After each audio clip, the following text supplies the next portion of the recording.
3 months had passed since what everyone now called the 4-Minute War.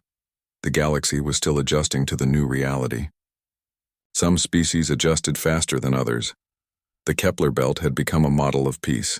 Under human supervision, the 3 empires that had fought over it were now sharing its resources equally. A percentage of the profits went to help species displaced by the war. The Velkrin, Ashtar, and Zorath had learned their lesson. They followed the rules. Nobody wanted another visit from the Valkyrie. Vice Admiral Nicole Hayes stood at the large window on her ship, watching cargo vessels move peacefully through what had been a war zone. Ships from a dozen different species traveled side by side, trading, cooperating, living. Commander Dan Cooper joined her holding 2 cups of coffee. He handed her one. "Thank you," she said, taking a sip. The coffee was real, shipped from Earth at great expense. Some luxuries were worth it. "What are you thinking about, ma'am?" Dan asked. Nicole smiled. "I am thinking about how far we have come." "When I was a little girl, we barely had a space station. Now we are keeping peace between civilizations older than recorded human history. Some people say we have gotten arrogant. Some people are wrong. This is not arrogance. It is necessity." She pointed at the peaceful scene outside. For too long, the galaxy operated on one simple rule. The strong do what they want and the weak suffer. We change that by becoming the strongest, exactly. But here is what the elder species do not understand. We do not want to use our strength.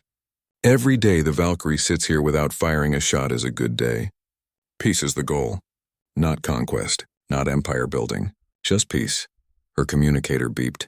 "Admiral, incoming message from Earth. It is the Secretary General." "I will take it in my office." Secretary General Marcus Webb appeared on her screen. He was a tall man in his 50s with dark skin and tired eyes. Leading humanity through its biggest change since leaving Earth was wearing on him. "Nicole, good to see you. How is the peace holding?" "Solid, sir. The 3 empires are behaving. Shipping traffic is up 40%. Turns out when people are not dodging weapons fire, trade gets a lot easier." Webb smiled. "Who would have thought? Listen, I am calling about a new situation. The Krell Dominion. Have you heard of them?" Nicole felt her stomach tighten. "Yes, sir. They are a major power in the Gamma Quadrant. Very advanced. Very proud. Very dangerous. They are making noise about putting humanity back in its place. Intelligence suggests they are planning a show of force. Are we looking at another war? Possibly. The Krell have a fleet 5 times larger than what you faced at Sector 9. They have been studying what you did. They will come prepared with countermeasures. Backup systems. Strategies designed specifically to beat our advantages." Nicole set down her coffee.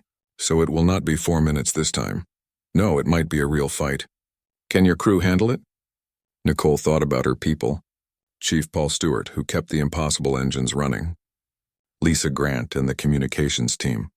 Dan Cooper, who never hesitated even when facing the impossible. Her tactical officers. Her engineers. Her Marines. Every single person on this ship. "Sir, we have the best crew in human space. Whatever the Krell bring, we will handle it." That is what I needed to hear. "Stay ready, Admiral. The whole galaxy is watching us. Every species is trying to figure out if humanity's rise was luck or skill. We need to show them it was skill." After the call ended, Nicole returned to the observation deck. Dan was still there waiting. "The Krell?" he asked. Nicole raised an eyebrow. "You were listening to my private call?" "I prefer to think of it as staying informed about potential threats to my ship." She laughed. "Yes, the Krell. They want to test us. Prove that Sector 9 was just luck. What do? What we always do. We prepare. We stay sharp. And if they force our hand, we teach them the same lesson we taught the others. Humanity does not start fights, but we finish them." On Earth, deep underground in a facility that did not officially exist, teams of engineers worked around the clock. The next generation of Valkyrie-class ships was being built. The galaxy had seen what humanity could do with one ship. They had not seen what humanity could do with a fleet. The construction bays stretched for miles underground. 30 ships at various stages of completion, each one an improvement over the Valkyrie. Faster, stronger, more advanced. By next year, Earth would have a fleet that could protect not just human space but their allies as well. In her office on Concordia Station, Ambassador Helen Price reviewed treaty requests. 32 species wanted mutual defense pacts with Earth now. Small nations, peaceful nations, Species who had spent centuries being bullied by the big empires. The alliance humanity was building was not based on fear. It was based on a simple promise. Join us and you will never again be at the mercy of those who think power gives them the right to hurt you. Helen approved another treaty request. Then another. Each one was a small step toward a better galaxy. A galaxy where size and age did not determine your worth, where small species could live without fear, where might did not automatically make right. Captain Jake Morrison, still commanding the USS Endeavour, watched newer ships pass his aging vessel. Sleek destroyers built with the latest technology, fast cruisers with weapons he could barely understand. His time was ending. He knew that. The next generation of officers would take over soon, but he had been there at the beginning. He had witnessed the moment when humanity stopped being a victim and became a power. That was enough for one career. In the Velcrin capital, Commander Veshetal continued studying human technology. He had made it his mission to understand how they had advanced so quickly. What he discovered changed his entire worldview. Humans did not advance because they were smarter. They advanced because they thought differently. Where other species saw problems, humans saw opportunities. Where other species followed tradition, humans questioned everything. Where other species competed internally, humans cooperated and shared knowledge. The secret to human success was not one big breakthrough. It was a million small choices to do things better. Admiral Kresh reached a similar understanding. The Ashtar had spent 3,000 years perfecting their existing systems, making incremental improvements, following established paths. The humans had thrown out the rulebook and started fresh. They had no tradition holding them back. No established ways of doing things that could not be questioned. Sometimes being new was an advantage. War Chief Drogath, back in command of a new flagship, trained his crews differently now. He taught them what the humans had shown him. That mercy was not weakness. That restraint was a form of strength. That the goal of war should be to end conflict, not to inflict maximum damage. His officers thought he had gone soft. They would learn. Eventually they would understand what he understood. That the humans had not just won a battle. They had shown a better way to exist in the galaxy. Vice Admiral Nicole Hayes stood on her bridge, drinking coffee and watching the stars. The Valkyrie hummed around her. A ship that should not exist. A weapon that would hopefully never need to fire again. A symbol of humanity's determination to make the galaxy better. 4 minutes had changed everything. 4 minutes of carefully applied force. 4 minutes of showing what humanity was capable of when pushed. But the real test was not winning that battle. The real test was what came after. Building the peace. Maintaining the alliance. Proving that humanity's goals were noble, not just its weapons. The galaxy was watching. Some with hope. Some with fear. Some with anger. But all of them were watching. Because for the first time in thousands of years, the old order had been challenged. The assumption that elder species should rule had been questioned. The idea that might makes right had been confronted. Nicole thought about her daughter back on Earth. About the world she would inherit. A world where humans walked among the stars as equals. Where humanity's voice mattered. Where Earth's children could travel the galaxy without fear. That was worth fighting for. Worth the risk. Worth everything. The Krell were coming. Nicole knew that. They would test humanity's resolve.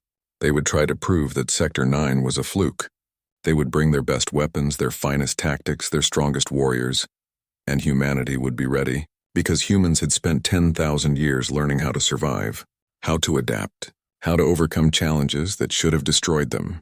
They had survived ice ages and plagues. They had overcome predators and disasters. They had reached the stars through determination and innovation. The Krell would learn what the Velcrin, Ashtar, and Zorath had learned, that humanity was not lucky. They were prepared, and preparation, when combined with will and intelligence, was the most powerful weapon in the universe. Dan Cooper joined Nicole at the window again. "Do you think it will work, ma'am? This new order we are building?" Nicole smiled. "I think we have to try. The old way was not working. Wars over nothing, suffering because someone was born in the wrong star system. Species living in fear because they were not strong enough to defend themselves. We can do better. And if the Krell do not agree, then we will teach them the same lesson we taught everyone else. But I hope it does not come to that. I hope they are smart enough to see which way the galaxy is moving." The stars shone outside the window. Billions of them. The news traveled fast, faster than anyone expected. Within 6 hours, every species with faster-than-light communication knew what had happened in Sector 9. The reactions were exactly what you would expect: disbelief, fear, anger. And among the smaller, weaker species, something they had not felt in a long time: hope. The Galactic Council called an emergency meeting. The council chambers were ancient, built thousands of years ago by species long gone. The huge circular room could hold representatives from 200 different worlds. Today, every seat was filled. The air buzzed with conversations in dozens of languages. Translators worked overtime to keep up. At the center platform stood Ambassador Helen Price. She was Earth's voice in the galaxy. 62 years old, with gray hair tied back in a simple bun, she looked like someone's grandmother. That was good. It made people underestimate her. That had always been her greatest weapon. For 8 years, she had stood in this chamber and been ignored, dismissed, mocked. The elder species treated her like a child playing at adult games. They had called humans primitive, simple, weak. That was about to change. Chancellor Vorn called the meeting to order. He was a massive insect-like being, 10 feet tall, with a voice that boomed through the chamber. His species had been traveling between stars before humans had invented the wheel. "Ambassador Price," he began, and everyone could hear the anger in his voice. "Your species has committed an act of war. A human vessel attacked 3 sovereign fleets without provocation. Hundreds of ships were disabled. You declared a sector of space under human protection without consulting this council. This violates every treaty we have." Helen stood. She activated a holographic display that showed the battle. The recording played for everyone to see. 4 minutes of complete domination. "With respect, Chancellor," she said calmly, "the Valkyrie attacked no one. It responded to an ongoing threat to regional peace. The Velkrin, Ashtar, and Zorath have been fighting an illegal war in neutral space for 6 months. 47 nearby systems have been threatened. 3 of those systems are human colonies. That conflict was being monitored," Vorn said. "Your monitoring meant watching while thousands died and trade routes were cut off. We asked for council intervention 3 months ago. We were told to be patient. We are done being patient." A wave of shock went through the chamber. No minor species had ever spoken to the council like this. It simply was not done. Ambassador Thelkor of the Velkrin stood up. His scales showed stress patterns, visible signs of his government's humiliation. "Your warship used technology far beyond what you have shown us before. You have been hiding your capabilities. That alone is a treaty violation." Helen smiled. It was not a friendly smile. "We disclosed all technology we developed using information from other species. The Valkyrie was built using purely human research. Your governments assumed we were too stupid to innovate on our own. That was your mistake, not our crime." "Impossible," hissed the Ashtar representative. "Some of those systems violate the laws of physics as we understand them." "They violate your understanding," Helen corrected. "Humanity took a different path. We did not have thousands of years to slowly advance. We had to be smarter, more creative. While you kept building bigger versions of the same old weapons, we rethought how warfare works." Chancellor Vorn leaned forward. His massive body seemed to loom over the chamber. "Are you threatening this council, Ambassador?" "No, Chancellor. I am informing you of new facts. Earth currently has 117 vessels like the Valkyrie under construction. 30 will be operational within 1 year. We are not seeking to conquer anyone. We are ensuring that human interests and the interests of our friends are protected." "Friends?" The word hung in the air like thunder. Helen activated another display. It showed a list of star systems. 19 of them. In the past 8 hours, we have received formal requests for mutual defense treaties from these species. Small nations like us who are tired of being caught between warring empires. We are accepting those treaties. The political earthquake that statement represented made the chamber erupt in shouting. Representatives jumped to their feet. Some demanded Helen be removed. Others called for sanctions against Earth. A few, the smaller species, sat quietly and watched with barely hidden smiles. Helen waited for the noise to die down. When it did, she continued. "Together, our alliance represents 74 star systems. Small systems. Weak systems by your standards, but systems that are tired of being victims, tired of watching their people die in wars started by empires who think might makes right. On the USS Endeavour, Captain Jake Morrison watched the council proceedings through a quantum communication link. His first officer, Ryan Hughes, stood beside him with his mouth hanging open. "They really did it," Ryan whispered. "Command actually changed the entire power structure of the galaxy." Morrison nodded slowly. "For 70 years we played their game. We followed their rules. We smiled and took their insults. And the whole time we were building, learning, preparing for this moment. Do you think the elder species will accept it?" Morrison looked at the tactical display showing the Valkyrie, still in Sector 9, still keeping watch over the disabled fleets. "They do not have a choice. Nicole and her crew proved that in 4 minutes. But this is just the beginning. We just kicked over a hornet's nest. There will be consequences." Back in the council chambers, Chancellor Vorn finally spoke again. His voice was quieter now, more controlled. "What does humanity want, Ambassador Price?" Helen's answer would be remembered forever. "Respect, fairness, an end to wars that threaten innocent people. We are not asking to rule the galaxy, Chancellor. We are demanding a real voice in how it is governed. The age of empires doing whatever they want because they are bigger and older is over. Welcome to the age of accountability." She paused, then delivered her final point. The Valkyrie could have destroyed every ship it encountered. Instead, it disabled them. 0 casualties, not 1 death. We showed mercy because we believe in justice, not revenge. Remember that when your governments decide how to respond, humanity can be your greatest ally or your worst enemy. The choice is yours. Helen turned and walked out of the chamber. Behind her, chaos erupted again, but she did not care. She had delivered her message. Now it was up to the galaxy to decide what kind of future they wanted. In the Velkrin capital city, Commander Veshital watched recordings of the battle for the 100th time. He was trying to understand how the humans had done it, how they had advanced so quickly. What he found disturbed him deeply. Humans did not just innovate. They shared. The species joining Earth's alliance were getting access to defensive technologies. Shields that could stop any attack. Systems that could disable enemy weapons without killing. Technology that would make them almost impossible to conquer. The humans were not building an empire. They were building something the galaxy had never seen before. A coalition based on mutual protection instead of conquest. It was so different from how things had always worked that most species could not even understand it. But Veshtal understood. And it terrified him. Because if this alliance succeeded, if humanity's model proved better than the old ways, then everything would change. The great empires would lose their power. Small species would no longer have to bow and scrape. The whole galactic order would collapse. Maybe that was the point. Admiral Kresh in her private chambers reached the same conclusion. She had spent 3,000 years of her species' history believing in their superiority, believing that age and experience made them better, wiser, more deserving of power. The humans had shattered that belief in 4 minutes. War Chief Drogath, locked in his damaged ship waiting for rescue, felt something he had never felt before: respect for an enemy. The humans could have killed him, could have destroyed his entire fleet. Instead, they had shown restraint. They had proven their point without unnecessary cruelty.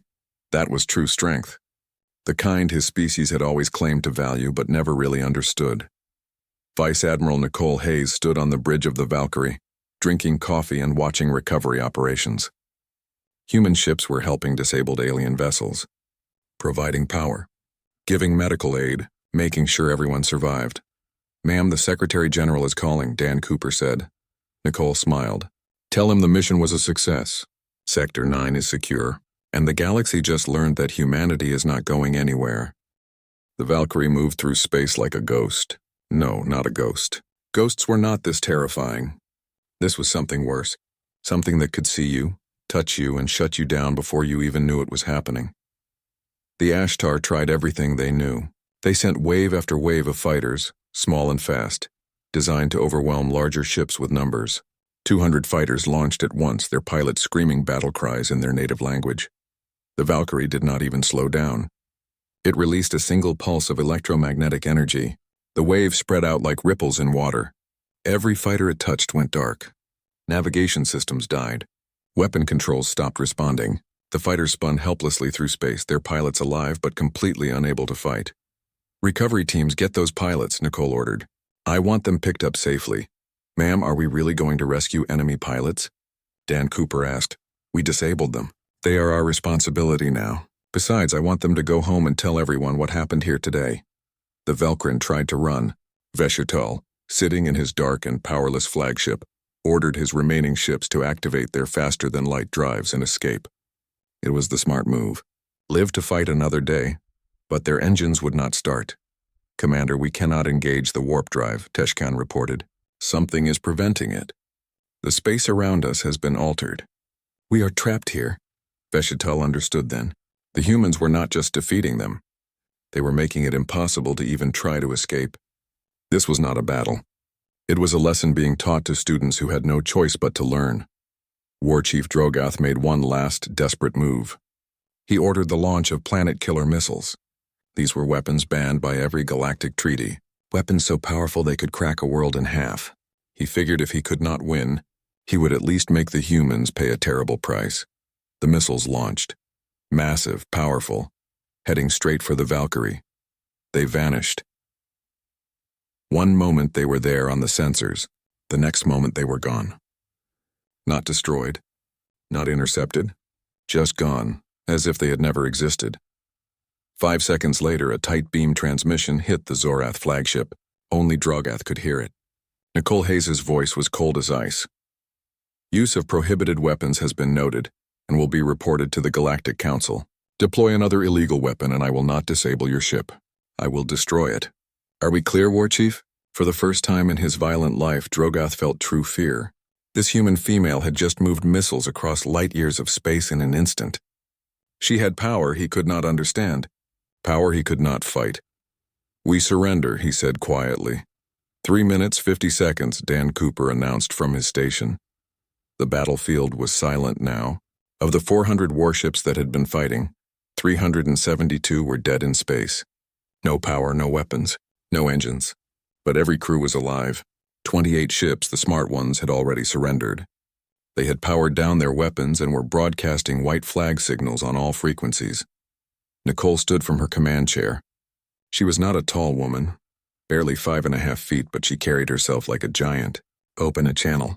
All frequencies.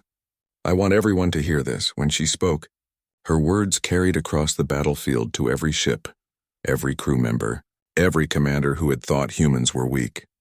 This engagement lasted 3 minutes and 53 seconds. In that time, we disabled your entire combined fleet without destroying a single vessel. We killed no one. We did this to prove something simple. Humanity will not tolerate instability that threatens peaceful species in this region. She paused. The silence was absolute. Thousands of aliens listened to her words. You will return to your home territories immediately. The Kepler Belt is now a neutral zone under human protection. Any attempt to violate this will be met with force. We showed you mercy today. We will not be so generous a second time. Her words were simple, clear, final. You started a war over rocks and minerals. You fought for 6 months. Thousands of your people died for what? Pride? Greed? Whatever your reasons, they are not good enough. Not anymore. The galaxy has changed. You will change with it, or you will be removed from the equation. On the Crimson Dawn, Veshital sat in darkness and felt his entire worldview crumble. The Velkrin had been a military power for 2,000 years. They had conquered 60 star systems. They had never lost a major battle. Until today. Until the humans showed up and ended everything in less time than it took to eat a meal. Admiral Kresh felt her antenna droop in defeat. The Ashtar had military traditions stretching back 3,000 years. Battle tactics passed down through generations. Weapons designed over centuries. All of it made obsolete in 4 minutes by a species that had barely left their homeworld. War Chief Drogoth bowed his massive head. In Zorath culture, strength was everything. The strong ruled. The weak obeyed. It was the law of nature. And today, nature had shown him that humans were stronger. Not physically. They were small and soft. But their minds, their technology, their will to act. These things made them the new apex predator. Captain Jake Morrison watched everything from the Endeavour. His hand shook slightly as the tactical display showed what had just happened.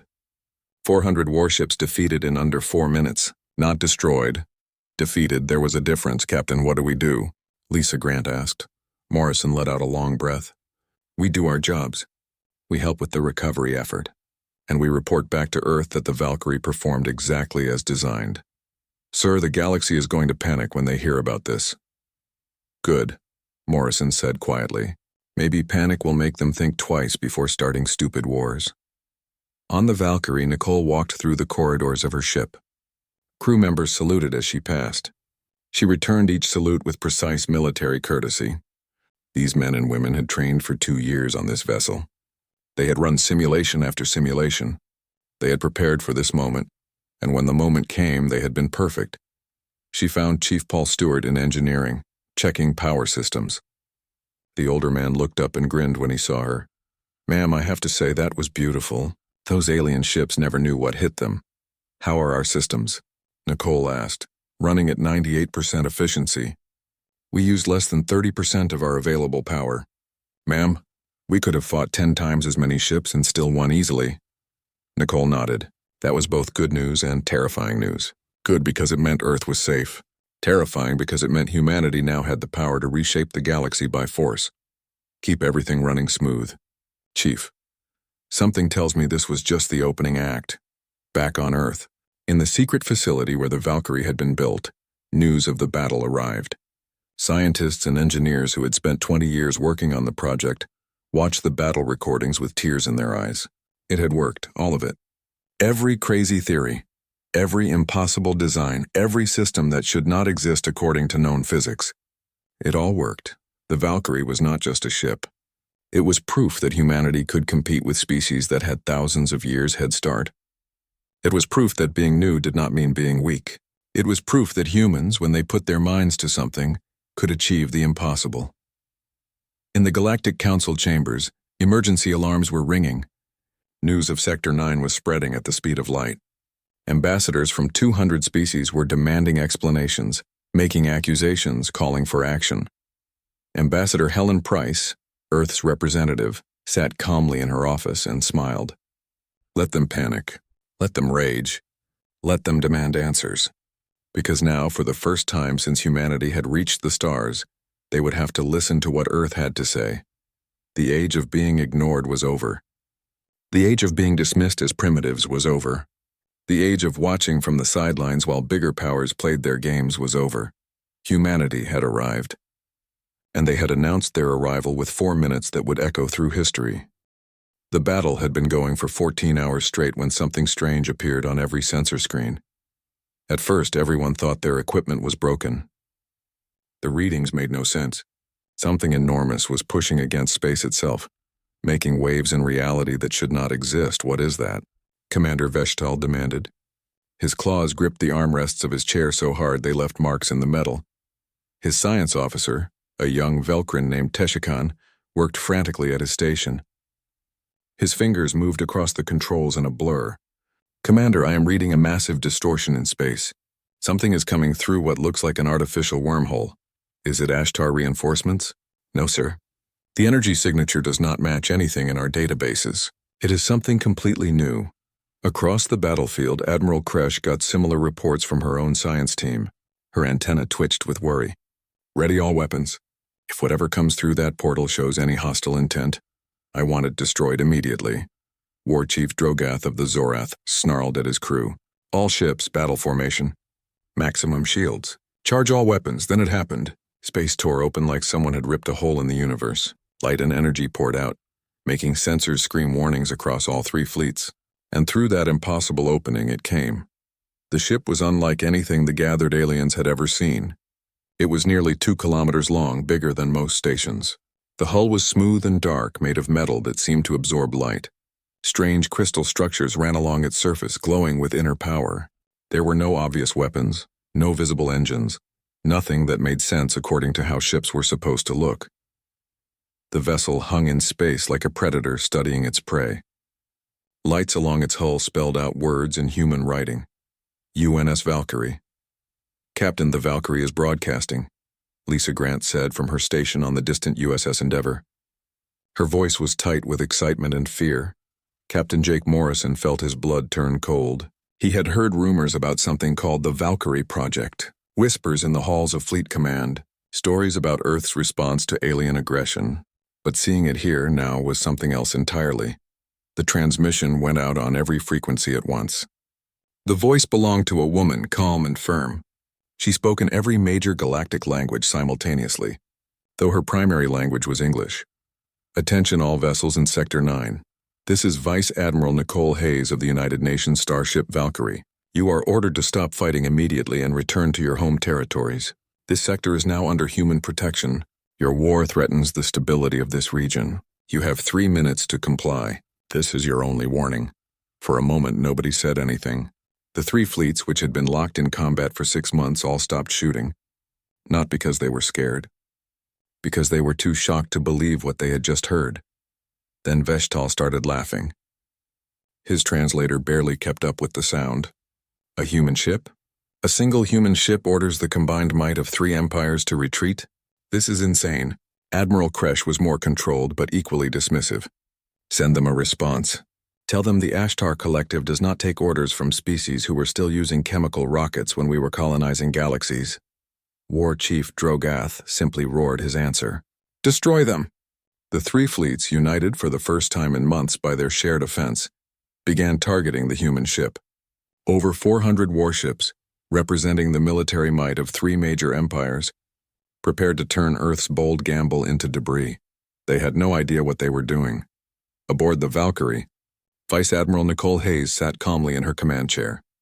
She was 53 years old, with gray streaks in her dark hair and steady gray eyes. She had served in every branch of Earth's military before being chosen to command this vessel. She had seen combat on 3 continents back on Earth. She knew what war looked like, and she was not afraid. Time? She asked quietly. 2 minutes 30 seconds since we broadcast the warning, ma'am, answered Commander Dan Cooper, her executive officer. He was a younger man, only 38, but he had proven himself 100 times over during the Valkyrie's test runs. All 3 fleets are powering up weapons. They are not backing down. Then we move to the next phase, Nicole said. Her voice was calm, like she was discussing the weather. Commander Cooper, signal the crew. Battle stations. Authorization Hayes Delta 7. Release all weapon safeties. Throughout the massive ship, systems that had never been used in real combat began to wake up. In engineering, Chief Paul Stewart watched power readings climb to levels that would make every alien scientist question everything they knew about physics. The numbers on his screens should have been impossible. But there they were, steady and strong. 30 seconds until they are in firing range, the tactical officer announced. Nicole allowed herself a small smile. Let's show them why you don't threaten Earth's neighbors. Weapons free. Execute Protocol Ragnarok. The name fit. In old Earth mythology, Ragnarok was the end of the world. What was about to happen would be the end of the old galactic order. The Velkrin fired first. Veshtal's flagship unleashed a full spread of plasma torpedoes. These were weapons that had destroyed enemy dreadnoughts in dozens of past wars. Glowing balls of superheated plasma streaked across space, tracking perfectly toward the human ship. They never made contact. A shimmering barrier appeared around the Valkyrie. Not like the energy shields other species used. This was different. More advanced. The torpedoes hit the barrier and simply stopped existing. Their energy was absorbed, redirected, scattered across dimensions that should not be accessible. What kind of shield is that? Teshkan gasped. Before Veshtal could answer, the Valkyrie fired back. No beam of light shot out from the human ship. No missiles launched. There was just a moment of absolute silence. Then the crimson dawn went dark. Every light on the flagship died. The engines stopped. Weapons powered down. Life support switched to emergency backup. The shields collapsed. Internal systems began exploding as power couplings overloaded and burned out. Report. Veshitel screamed as red emergency lights flickered on. Sir, our entire power grid is gone. Every energy system has been neutralized. Backups are not responding. It is like something reached inside our ship and turned everything off. The commander felt fear for the first time in his long military career. They had been disabled with one shot. One shot that he had not even seen coming.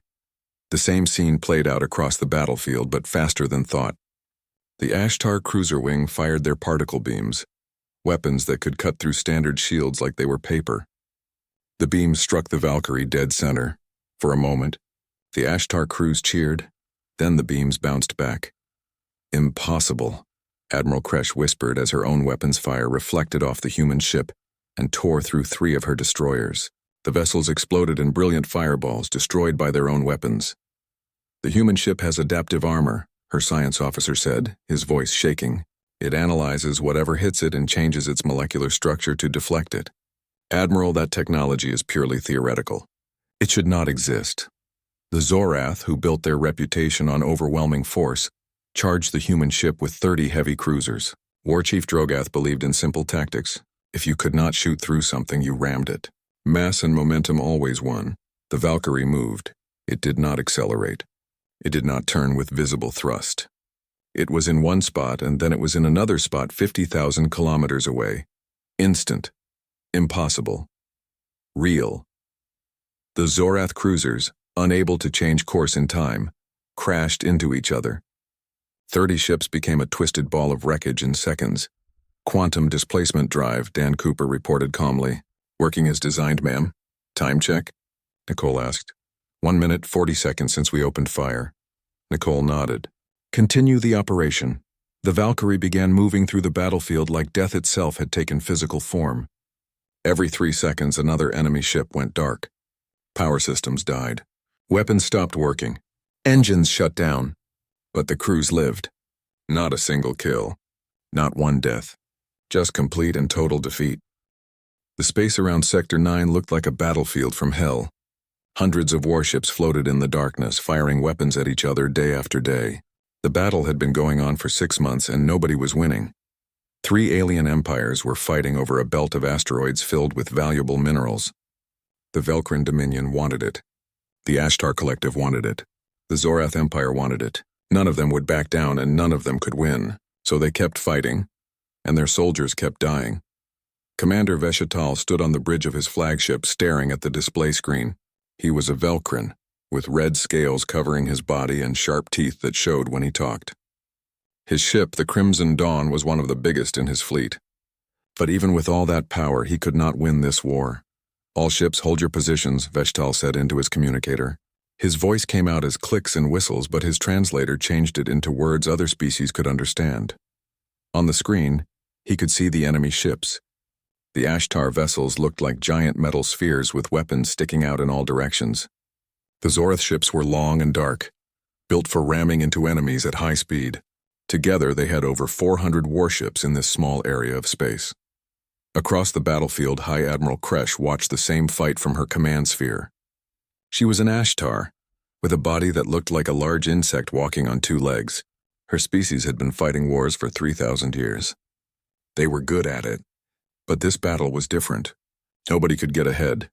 "Admiral, our scouts report human ships in nearby sectors," one of her officers said. Kresh made a sound like laughing. Her antenna moved in a way that showed she was amused. "Humans. Those newcomers barely have 12 star systems. They are no threat to us. The humans had only been in space for 70 years. That was nothing compared to the thousands of years the older species had been traveling between stars.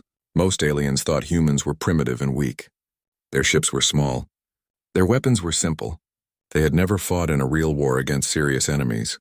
What the aliens did not know was that humans had been watching everything.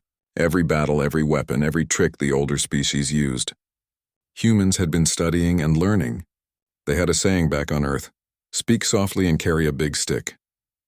The humans had been very quiet, but they had been building a very big stick. 3 light years away from the battle, Captain Jake Morrison sat in his command chair on the USS Endeavour. He was 54 years old with gray hair and tired eyes. He had been in the Earth Navy for 32 years. He had seen a lot, but nothing like this mess in Sector 9. "Sir, we have new orders from the Secretary General," said Lisa Grant from the communications station. She was young, only 26, with bright eyes and quick hands on her console. Morrison rubbed his face. "Let me guess. They want to know what we think about the situation." "Yes, sir. They want your assessment." Morrison looked at the tactical display showing the distant battle. "Tell them it is a disaster waiting to happen. 3 empires are tearing each other apart over rocks and ice. If this keeps going, the whole sector will fall apart. And we are right next door." His second-in-command, Commander Ryan Hughes, leaned forward. "Should we move our ships back into human space? Get away from this mess?" "Not yet," Morrison said. "We stay here and watch, but get me a direct line to Fleet Command on Earth." I think our government is going to have to make some hard choices soon. What Morrison did not know was that the choice had already been made. Deep in the solar system, hidden from alien eyes, Earth's greatest secret was almost ready. The galaxy was about to learn that when humans decided to act, they did not mess around. Back on the Crimson Dawn, Feshetal received bad news from his officers. "Commander, we lost 3 more ships in the last attack. The Zorath are pushing hard on our right flank." Feshetal slammed his fist on the armrest. "I know. Send the reserve squadrons to support them. We cannot let the Zorath break through," but he knew the truth. This war could not be won. Not by him, not by anyone. They were all locked in a battle that would just keep going until everyone was dead or broke. The Velkrin government back home was getting angry. They wanted results. They wanted the asteroid belt. But wanting something and getting it were 2 different things. War Chief Drogath of the Zorath Empire felt the same frustration. He was a massive creature, over 8 feet tall, with thick armor plates covering his body. His species loved war. They were bred for it. But even they were getting tired of this endless fight. "More ships," Drogath growled at his officers. "We need more ships. Send a message back home. Tell them to send everything they have." His tactical officer looked nervous. "War Chief, Command says we already have everything they can spare." "There are no more ships to send," Drogath roared in anger. The sound made everyone on the bridge flinch. But roaring did not change facts. They were stuck in this battle just like everyone else. None of them knew that help was coming, but it would not be the kind of help they expected. It would not be reinforcements for their side. It would be something that would change everything. In the dark between stars, something was moving. Something big. Something that had been built in secret over the past 20 years. The humans had been planning for this moment. They had been preparing for the day when they would have to show the galaxy who they really were. The older species thought they knew everything. They thought humans were weak because they were new. They thought human technology was primitive because it was different. They were about to learn how wrong they were. Captain Jake Morrison felt it in his gut. Something was about to happen. He had been a military man long enough to trust that feeling. "Lisa, how long until our next scheduled check-in with Fleet Command?" he asked. 4 hours, sir. Move it up. Contact them now. I want to know what is really going on. This whole situation feels wrong." As Lisa worked on getting the communication link, Morrison stared out at the stars. Somewhere out there, beyond what his sensors could see, the 3 alien fleets were still fighting, still dying, still locked in their pointless war. But that was about to end. In Sector 9, the battle continued. Ships fired at each other. Soldiers died. Commanders shouted orders. Nothing changed. Then space itself began to bend. At first, the sensors on all 3 fleets showed strange readings. The displays flickered. Officers checked their equipment, thinking something was broken. But the readings were real. Something massive was coming. Something that would arrive in Sector 9 in less than an hour. Something that would end this war in a way none of them could imagine. The age of the old empires was ending. The age of humanity was about to begin, and it would start with 4 minutes that would change the galaxy forever.